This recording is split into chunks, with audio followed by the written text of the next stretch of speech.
My name is Gwen Olson, and I am the author of Confessions of an RX Drug Pusher. I'm a 15-year veteran of the pharmaceutical industry, and I left in the year 2000. And what I would like to do today is I would like to dispel the myth that the pharmaceutical industry is in the business of health and healing. Because in fact, what the pharmaceutical industry is in the business of doing is disease maintenance and symptoms management.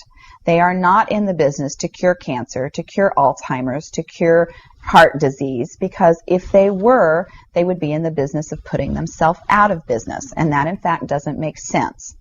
I don't want people thinking that I am a conspiracy theorist, because in fact there is no theory behind what I'm telling you. It's all provable. And what I'm saying is provable is that the pharmaceutical industry doesn't want to cure people. You need to understand, specifically when we're talking about psychiatric drugs in particular, that these are drugs that encourage people to remain customers of the pharmaceutical industry.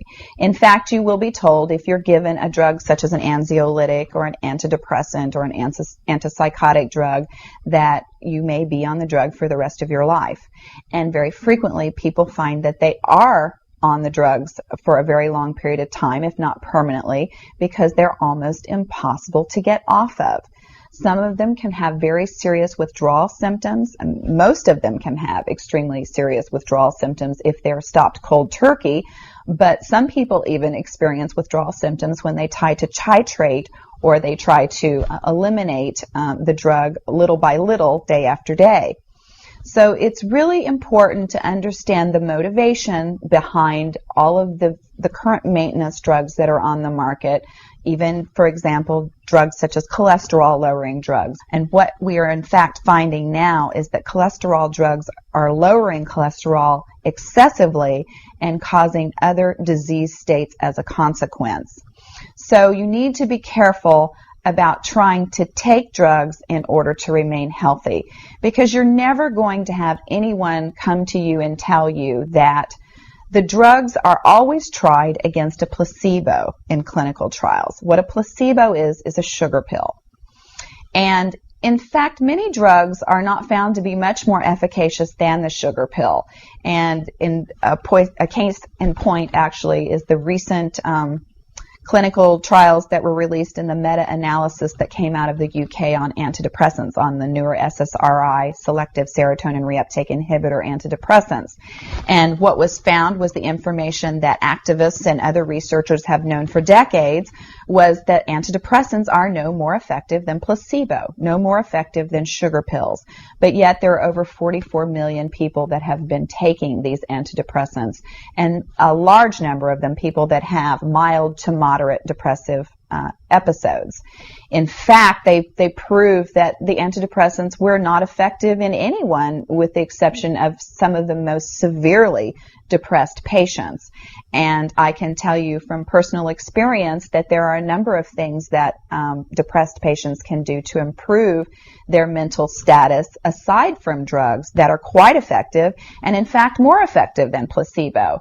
Another recent study that was released showed that exercise was in fact more effective than either placebo or the antidepressant drug that they were compared to. But just like Bill Maher said in his show, you know, we're never going to hear any ads on television that are sponsored by anybody saying, you know, the New England Journal just announced that exercise is twice as effective as antidepressants in curing depression. Ask your doctor if getting your butt off the couch is right for you.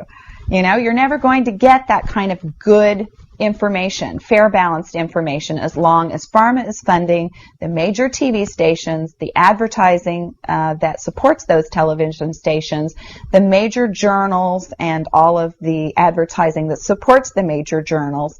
You just have to be commonsensical people and understand that the pharmaceutical industry makes 5 to 6 times the amount of money as any of the other Fortune 500 companies in the United States of America. They are not not going to easily or readily give up that income. And we are, in fact, considered a human commodity. Our loved ones, our children, our elderly are considered cash cows that are preyed upon by pharmaceutical reps such as myself, who are encouraged to go in and build market shares without thinking about the consequences to patients, without knowing the misinformation that they are distributing, without being aware that the clinical data has been contrived, or that the patient populations have been cherry-picked, or that the side effects have been minimized and reported in such a manner that it doesn't present the information correctly. I spent 15 years in this industry. I was one of the best, but I'm here to tell you that the industry has run amok, that we are at a severe crossroads in this nation, and that we have got to take our power back, and we have got to start making the pharmaceutical industry accountable for their actions and for the defective products that they're putting on the market.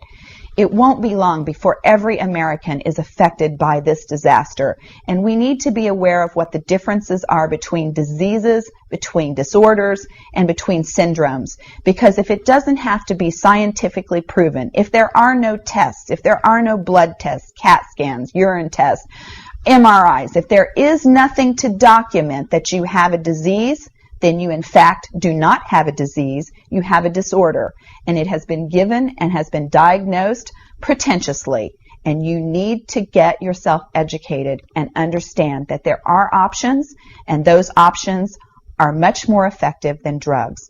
You need to look into the nutritional aspects of your diet and your lifestyle aspects. Are you exercising?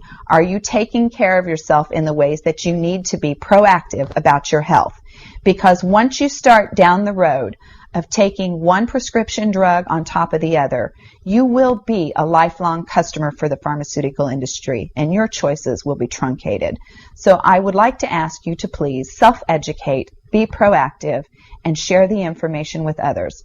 The next victim could be someone that you love. Thank you.